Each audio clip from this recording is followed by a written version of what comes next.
یہ کہانی ہے حیدرآباد کے اس علاقے کی جہاں پر ہم لوگ ایک گھر میں شفٹ ہوئے۔ وہ گھر جو تھا بالکل سنسان، بالکل ویران، محلے کے ایک کونے میں تھا۔ حیرت کی بات یہ ہے کہ آس پاس کی جو گلی کے حصے تھے وہ سب آباد تھے، لیکن وہ جو گھر جس کونے میں بنتا تھا اس کے دونوں سائڈوں پر بہت بڑے پرانے برکت کے درخت تھے۔ وہ گھر جب ہم لوگوں نے لیا اس وقت تو ہمیں وہ جگہ بہت اچھی لگی، بڑی پرسکون لگی، گھر بھی بڑا صاف ستھرا لگا، تو ہم لوگوں نے وہ گھر لے لیا کہ جگہ پرسکون ہے، درختوں کی چھاؤں بھی ہے، تو یہاں پر ہم لوگ سکون سے رہ لیں گے۔ لیکن جب ہم لوگ اس گھر میں گئے تو جو کچھ وہاں پر ہمارے ساتھ ہوا وہ کسی ڈراؤنے خواب اور حقیقت سے کم نہیں تھا۔ اس گھر میں جب ہم لوگ گئے تو سخت سردی کے دن تھے، دن بھر دھند چھائی رہتی تھی، سورج بھی بادلوں میں چھپا رہتا تھا اور سردی اپنے زوروں پر تھی۔ جتنی سردی دن کے وقت ہوتی تھی اس سے کئی زیادہ دگنی سردی رات کے وقت ہوتی تھی۔ پورا علاقہ شام ہوتے ہی سنسان اور ویران ہو جاتا تھا۔ ہمارے گھر کے آس پاس جو درخت تھے ان کا کچھ حصہ ہمارے گھر میں بھی آتا تھا۔ ایک درخت کی چھاؤں ہمارے گھر میں ایسی تھی کہ جب رات کو دھند آتی تھی تو ایسے لگتا تھا کہ کوئی بہت بڑے جنات، چڑیلیں اور آفتیں کوئی بہت بڑی سفید چادر اوڑھے کھڑے ہیں اور ہمارے گھر کی طرف دیکھ رہے ہیں۔ وہ ایک الگ ہی خوفناک منظر تھا۔ اس گھر کا ایک بڑا سا صحن اور اس میں اس درخت کی چھاؤں، اور اس چھاؤں میں وہ دھند اور سردی اور بھی ڈراؤنی لگتی تھی۔ اس گھر میں ہم لوگوں کی تیسری رات تھی جب ہم لوگ کمرے میں سو رہے تھے۔ رات تقریباً 1:30 بجے کا ٹائم ہوگا تو میری آنکھ کھلی۔ مجھے بہت سخت پیاس لگی تھی، میرا حلق اتنا خشک ہو چکا تھا کہ جیسے میں نے پانی پیے مجھے بہت دیر ہو گئی ہے۔ میں اٹھی، میں نے اپنی گرم چادر اڑی، کمرے سے باہر نکلی اور کچن میں پانی لینے چلی گئی۔ سردیوں کے موسم میں بہت کم ایسا ہوتا تھا کہ ہم لوگ کمروں میں پانی رکھتے تھے، گرمیوں میں تو پانی رکھا ہی جاتا تھا۔ تو جیسے میں پانی پی کر کچن سے باہر نکلی میرے کانوں کے ساتھ ایک آواز ٹکرائی، کسی کے گنگنانے کی۔ ایسے لگ رہا تھا کوئی مدھم سی آواز میں کوئی عورت ہے اور وہ گنگنا رہی ہے۔ اس کی گنگنانے کی آواز بہت عجیب تھی۔ میں ڈر گئی۔ میں نے ڈرتے ڈرتے کچن کا دروازہ بند کیا اور میری اتنی ہمت نہیں ہو رہی تھی کہ میں پلٹ کر صحن کی طرف دیکھ سکوں۔ میں تھوڑی سی ڈرپوک تھی اور مجھے جنات سے ڈر بھی بہت لگتا تھا۔ میں فوراً سے اندر آئی اور آ کر بستر میں لیٹ گئی۔ سب گھر والے سو رہے تھے۔ ابھی تک اس کی آواز گونج رہی تھی، یہاں تک کہ آہستہ آہستہ اس کی آواز جو تھی وہ قریب ہونے لگ گئی۔ ایسے لگ رہا تھا جیسے وہ جو کوئی بھی ہے ہمارے صحن میں چل پھر رہا ہے اور گنگنا رہا ہے، اور گنگنانے کی آواز جیسے برآمدے تک بھی آئی ہو۔ میں تھر تھر کانپ رہی تھی، مجھے بہت ڈر لگ رہا تھا۔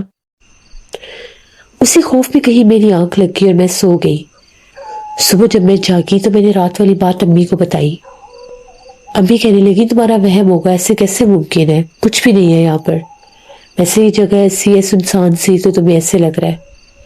میں نے کہا کہ نہیں امی، میں نے واضح طور پر آوازیں سنی ہے۔ امی نے کہا کچھ بھی نہیں ہے۔ میں نے کہا ٹھیک ہے۔ خیر سارا دن بھر ہم لوگ اپنے گھر کی سیٹنگ کرتے رہے۔ اس برآمدے میں 3 کمرے تھے، 2 سامنے اور ایک درمیان میں تو ایک کونے پر تھا۔ ہم لوگ آج کونے والے کمرے کو سیٹ کر رہے تھے۔ وہاں پر ہم لوگوں نے کرسیاں رکھی، ٹیبل رکھے، وہاں پر پردے وغیرہ بھی ابھی لگانے تھے، وہ بھی اس کی بھی کھڑکیاں صحن میں ہی کھلتی تھی۔ تو جیسے ہی ہم لوگ باقی گھر سیٹ کر رہے تھے، ادھر والے کمرے سیٹ ہو گئے، میں گھر کی صفائی کر رہی تھی تو میں اس برگد والے درخت کے حصے کو دیکھ رہی تھی۔ اس کی شاخیں بہت زیادہ پھیلی ہوئی تھی نیچے تک۔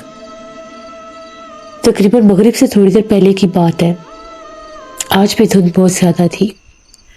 مجھے واضح طور پر ایسے لگا جیسے اس کی درخت کی جو بہت لمبی شاخ ہے اس کے ساتھ کوئی لٹکا ہوا ہے۔ پتہ نہیں وہ کیا تھا، ایک لمبا سا وجود تھا،